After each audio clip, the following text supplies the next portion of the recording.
नमस्कार दोस्तों, स्वागत है आप सभी का हमारे इस चैनल भगवान लोक पर। दोस्तों, अगर आप भी अपनी लाइफ में कुछ नया सीखने की चाह रखते हैं तो इस चैनल को अभी सब्सक्राइब कर लें। भोले बाबा, आपसे हाथ जोड़कर निवेदन है कि आपके इस वीडियो को जो भी लाइक और चैनल को सब्सक्राइब करे उसके जीवन में कभी दुख दर्द मत आने देना।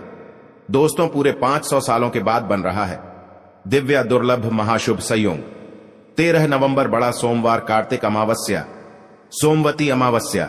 इस दिन चुपचाप गाय को खिला दें। ये एक छोटी सी चीज रोडपति भी होंगे, करोड़पति मिलेंगी। सभी संकटों और कष्टों से मुक्ति, मृत्यु दंड, पितृ दोष तुरंत होगा खत्म। पूरे साल आपके घर में भरे रहेंगे अन्न धन के भंडार, यूं कहें कि आपकी 7 पुश्तें तक करेंगी।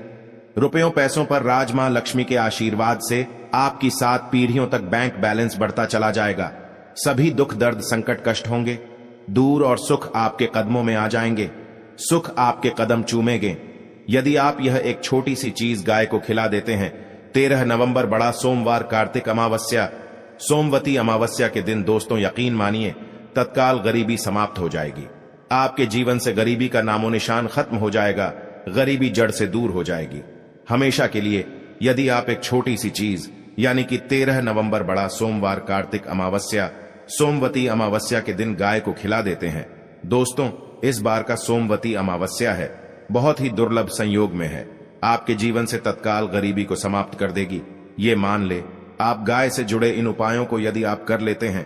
दोस्तों, कौन कौन से उपाय है जो कि आपको 13 नवंबर बड़ा सोमवार कार्तिक अमावस्या सोमवती अमावस्या के दिन जरूर करने चाहिए, जिसे करने से व्यक्ति को अपार धन संपत्ति की प्राप्ति होती है। व्यक्ति मालामाल हो जाता है और जीवन से तत्काल गरीबी समाप्त हो जाती है। दुख दर्द संकट कष्ट दूर हो जाते हैं और सुख व्यक्ति के कदमों में आ जाते हैं। इस वीडियो में हम आपको उन्हीं खास और महत्वपूर्ण अचूक चमत्कारिक उपायों को बताने वाले हैं जो कि गाय से जुड़े हैं। अपने फायदे के लिए पूरा वीडियो देखना।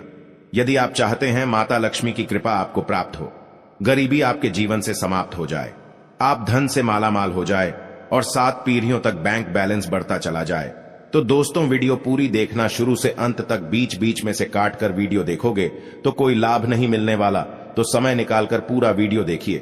दोस्तों, वीडियो शुरू करें। सबसे पहले तो आपसे रिक्वेस्ट करते हैं कि माता लक्ष्मी के सच्चे भक्त वीडियो को लाइक कर देना और सच्चे दिल से कमेंट बॉक्स में जय मां लक्ष्मी अवश्य देना।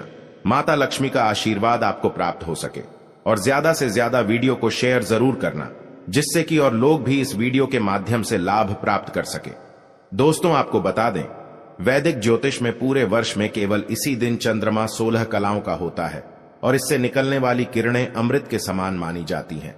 उत्तर और मध्य भारत में सोमवती अमावस्या की रात्रि को दूध की खीर बनाकर चंद्रमा की रोशनी में रखी जाती है। मान्यता है कि चंद्रमा की किरणें खीर में पड़ने से ये कई गुणी गुणकारी और लाभकारी हो जाती है। यूं कहें कि अमृत के समान हो जाती है और मां लक्ष्मी प्रसन्न मुद्रा में रहती है। इस दिन व्यक्ति के जो भी रोग दोष है वे दूर हो जाते हैं। इस खीर का सेवन करने से यदि आप अगले दिन इस खीर का सेवन करते हैं प्रसाद स्वरूप, तो आपको लाभ होगा, धन लाभ होगा। ये मान लें आप। और अमावस्या के दिन आपको संभव हो सके तो किसी पवित्र नदी में स्नान करना चाहिए और इस दिन अन्न धन वस्त्र जो भी हो दान जब धर्म के कर्म जरूर करें इस दिन। और यथाशक्ति के अनुसार जैसा आपसे बने दान धर्म के कर्म जरूर करें। और इस दिन आपको अमावस्या व्रत की कथा सुननी या फिर पढ़ने जरूर चाहिए। और कथा से पूर्व एक लोटे में जल और गिलास में गेहूं और पत्ते के दोने में रोली और चावल रखकर कलश की वंदना करें और दक्षिणा चढ़ाएं। और इस दिन आपको अधिक से अधिक भगवान विष्णु जी मतलब लक्ष्मी का ध्यान करना चाहिए, विधि विधान से पूजा करनी चाहिए। और इस दिन आपको भगवान शिव, मां पार्वती और भगवान कार्तिकेय की भी पूजा करनी चाहिए। सभी मनोकामनाएं आपकी पूर्ण जाएगी, ये मान ले आप। और दोस्तों, अब बात करें कि आपको गाय से जुड़े कौन कौन से उपाय इस दिन 13 नवंबर बड़ा सोमवार कार्तिक अमावस्या सोमवती अमावस्या के दिन करनी चाहिए, जिससे कि आपके जीवन से तत्काल गरीबी समाप्त हो जाए, सभी दुख दर्द संकट कष्ट हैं वे दूर हो जाए और सभी सुख आपके कदमों में आ जाए। सुख आपके कदम चूमे और माता लक्ष्मी की कृपा आपके ऊपर सदैव बरसे। चलिए शुरू करते हैं। गाय से जुड़ी कौन कौन से उपाय आपको सोमवती अमावस्या के दिन करनी चाहिए, चलिए शुरू करते हैं। दोस्तों, सनातन परंपरा में गाय गंगा और गायत्री का बहुत ज्यादा धार्मिक महत्व है। मान्यता है कि गौ माता के शरीर पर 33 कोटि देवी देवताओं का वास होता है। गौ माता की सेवा एवं पूजा करने वाले जातक पर इन सभी देवी देवताओं की कृपा बरसती है। गौ सेवा से न सिर्फ इस जन्म का बल्कि पूर्व जन्म के भी दोष दूर हो जाते हैं।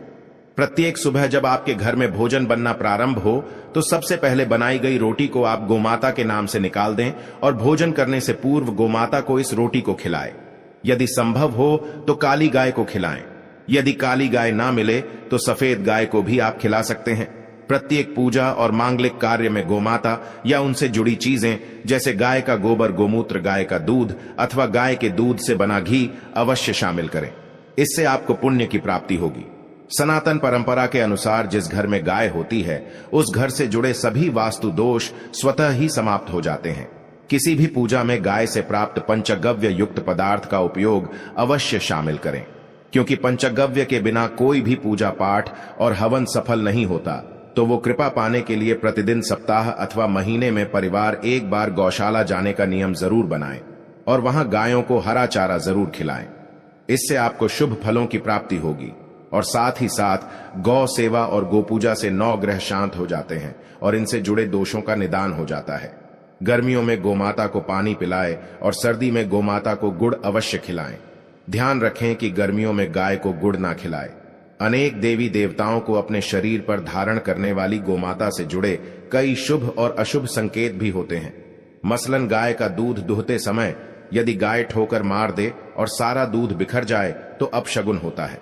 यदि कोई यात्रा पर निकल रहा हो और गाय अपने बछड़े को दूध पिलाती सामने आ जाए तो निश्चित रूप से जिस यात्रा के लिए आप निकले हैं वे यात्रा आपके लिए अवश्य ही सफल होगी और वह काम जिसके लिए आप निकले हैं वे अवश्य ही पूर्ण होगा। यात्रा पर जाते समय बाईं ओर गाय की आवाज आना और रात्रि में गाय की हुंकार करना भी शुभ होता है। दोस्तों, साथ ही साथ गाय के साथ आप भूलकर भी ये काम ना करें, अन्यथा मिलता है घोर नरक और जीवन भर की परेशानियां। दोस्तों, गाय को राष्ट्रीय पशु बनाए जाने और इन्हें मौलिक अधिकार दिए जाने की बात हो रही है तो सवाल उठता है कि गाय जब भारतीय संस्कृति का अहम हिस्सा है तब भी गाय के साथ लोग खराब व्यवहार कैसे कर लेते हैं। गाय दर दर भटकती रहती है, भरपेट इन्हें चारा तक लोग नहीं देते। गाय जब तक दूध देती रहती है तो उनकी सेवा होती है और जैसे ही दूध देना बंद कर देती है तो लोग इन्हें उनकी किस्मत पर छोड़ देते हैं, सड़कों पर और गलियों में भटक। के लिए ऐसे में गोवंशी जीवों को कोई डंडे से मारता है तो कोई उन पर पानी डाल देता है, कभी वाहनों से ये ठोकर लग जाती है तो कभी बीमार होकर बेचारी एक गाय दम तोड़ देती है। ऐसे में जरूरत है इन बातों को जानने की कि गाय को लेकर शास्त्रों में क्या कहा गया है, गाय के साथ आपको कैसा व्यवहार करना चाहिए। या दोस्तों, गाय को कभी भी मारना पीटना नहीं चाहिए। शास्त्रों में गाय को माता का दर्जा दिया गया है। गाय को मारने पीटने वाला माता को मारने पीटने वाले के समान पाप का भागी माना जाता है। ऐसे घरों को नरक लोक में वर्षों तक कष्ट भोगना पड़ता है। अगले जन्म पशु योनि में मिलता है। कथा है कि गौतम मुनि ने गलती से गाय को डंडा मार दिया था जिससे गाय की मृत्यु हो गई थी और इस पाप से मुक्ति के लिए इन्हें वर्षों तक तपस्या करनी पड़ी। भगवान श्री कृष्ण जी ने बैल स्वरूप में आए व्रत असुर का वध कर दिया था, जिससे मुक्ति के लिए भगवान श्री कृष्ण को संपूर्ण तीर्थों को एक कुंड में बुलाना पड़ा और इस कुंड में स्नान से वह पाप मुक्त हो गई थी।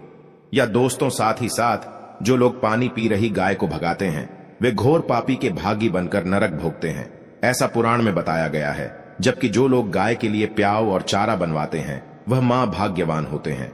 ऐसे लोग घोर पाप से मुक्त होकर स्वर्ग पा जाते हैं और बड़े ही धनवान कुल में जन्म लेकर सुख भोगते हैं। और साथ ही साथ आराम कर रही गाय को कष्ट देकर कभी भी उठाना नहीं चाहिए। कहते हैं कि जिस स्थान पर गाय बैठी है वहां से नकारात्मक ऊर्जा समाप्त हो जाती है। गाय के बैठने की जगह को जो लोग नियमित साफ रखते हैं वे पूर्व जन्म में किए गए जाने अनजाने में पापों से मुक्ति हो जाते हैं और गोलोक में स्थान पाते हैं। गाय को डंडा मारकर उठाना, पानी डालकर उठाने से मनुष्य पाप का भागी बनता है और अगले जन्म में उसे दर दर भटकना पड़ता है। और साथ ही साथ शास्त्रों में बताया गया है कि गाय का दूध उसके बछड़े के लिए होता है। गाय के बछड़े से बचा हुआ दूध ही मनुष्य को लेना चाहिए, लेकिन कुछ लोग एक बार गाय को दुह लेने के बाद फिर से बछड़े के लिए बचा हुआ दूध भी दुह लेते हैं। ऐसा करना घोर पाप कहा जाता है। ऐसे दूध को दुहाने वाला और ग्रहण करने वाला दोनों ही पाप की भागी बन जाते हैं। दोस्तों, साथ ही साथ शास्त्रों में कहा गया है कि गोवंश यानी गाय और बैल के पीठ पर नहीं बैठना चाहिए। इनके पीठ पर बैठने से महापाप लगता है। ऐसे लोगों को नरक की यातना भुगतनी पड़ती है। एकमात्र महादेव के अंश के उत्पन्न न दी ही गोवंशी है, जिस पर स्वयं महादेव और महादेवी सवारी करती है, क्योंकि नंदी ने स्वयं अपनी इच्छा से महादेव की सवारी बनना स्वीकार किया था। और साथ ही साथ शास्त्रों में गाय के दान को बहुत ही महत्व दिया गया है। लेकिन ऐसी गाय का दान कभी नहीं करना चाहिए जो बूढ़ी और बीमार हो। कठोपनिषद में नचिकेता की कथा भी इस संदर्भ में है कि जिंस नचिकेता ने पिता द्वारा बूढ़ी गाय को दान करने पर आपत्ति जताई थी। दूध देने वाली और बछड़े सहित जो लोग गाय का दान करते हैं वह महान पुण्य को प्राप्त करके स्वर्ग में इस स्थान पाते हैं। दोस्तों, साथ ही साथ सूर्य चंद्र मंगल या शुक्र की युति राहु से हो तो पितृदोष होता है। यह भी मान्यता है कि सूर्य का संबंध पिता से, मंगल का संबंध रक्त से होने के कारण सूर्य यदि शनि राहु या केतु के साथ स्थित हो या दृष्टि संबंधी हो तथा मंगल की युति राहु या केतु से हो तो पितृदोष होता है। इस दोस्त से जीवन संघर्ष में बन जाता है। यदि पितृदोष हो तो गाय को प्रतिदिन या किसी भी एकादशी को या किसी अमावस्या को रोटी गुड़ चारा आदि खिलाने से पितृदोष समाप्त हो जाता है। साथ ही साथ देसी गाय की पीठ पर जो खुद होता है वह बृहस्पति गुरु है थे। जन्मपत्री में यदि बृहस्पति अपनी नीच राशि मकर में हो या अशुभ स्थिति में हो तो देसी गाय के इस बृहस्पति भाग शिवलिंग रूपी कुबेर के दर्शन करने चाहिए तथा चने की दाल रखकर गाय को रोटी भी दें। इससे आपको शुभ फलों की प्राप्ति होगी। और साथ ही साथ यदि आप रास्ते में जा रहे हो और सामने से गौ माता आती हुई दिखाई दे तो गोमाता को आप अपनी दाहिनी ओर से जाने देना चाहिए। आपकी यात्रा अवश्य ही सफल होगी। और साथ ही साथ यह संकेत भी जान लें, यदि आप यात्रा पर जा रहे हैं और सामने आपके गाय पड़ जाए अथवा अपने बछड़े को दूध पिलाती हुई सामने गाय दिखाई दिए जाए तो समझ जाना कि वह यात्रा आपके लिए अवश्य ही सफल होंगी। और साथ ही साथ जिस घर में गाय होती है उसमें वास्तु दोष स्वतः ही समाप्त हो जाता है। और साथ ही साथ आपको बता दें कि गाय को आप जो भी रोटी बनाएं प्रतिदिन ताजी रोटी ही बनाई गाय को। अगर आपने रोटी बनाई है तो कोशिश करें कि उस रोटी को आप तुरंत ही गाय को दे दें। अगर आप उस रोटी को रख देंगे और उस रोटी को अगले दिन देंगे तो वह रोटी बासी मानी जाएगी।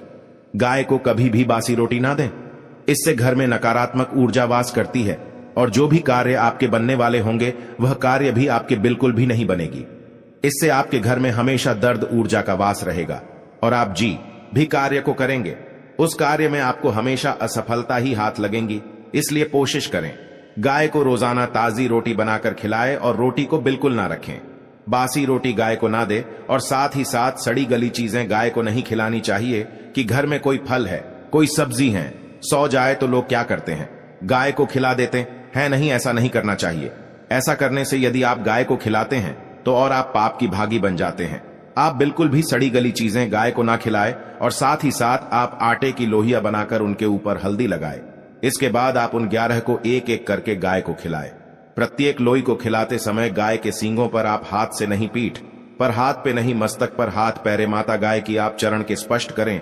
या दोस्तों, ऐसा करने से आपके समस्त कार्य बनने लगेंगे। जो दुख का समय चल रहा है वे भी समाप्त होगा।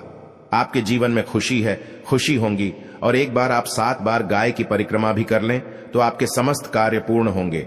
और साथ ही साथ आप गाय को जब भी रोटी दे, रोटी पर या तो आप थोड़ी हल्दी लगा लें या थोड़ा गुड़ रख लें। अगर गुड़ ना हो तो आप थोड़ा मिश्री रख सकते हैं, थोड़ा घी रख सकते हैं। या दोस्तों, गायब हो कभी भी सूखी रोटी ना खिलाए। सूखी का मतलब गाय की वो जो रोटी रखें खिलाए उस पर कुछ ना कुछ रखकर खिलाए।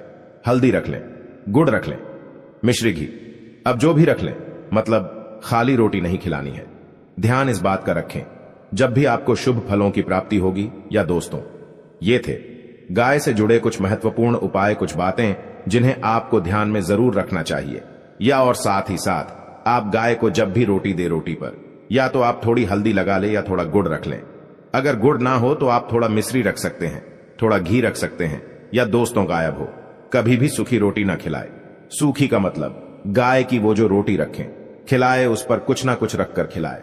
हल्दी रख लें, गुड़ रख लें, मिश्री, घी, अब जो भी रख लें, मतलब खाली रोटी नहीं खिलानी है। ध्यान इस बात का रखें जब भी आपको शुभ फलों की प्राप्ति होगी। या दोस्तों, ये थे गाय से जुड़े कुछ महत्वपूर्ण उपाय, कुछ बातें जिन्हें आपको ध्यान में जरूर रखना चाहिए।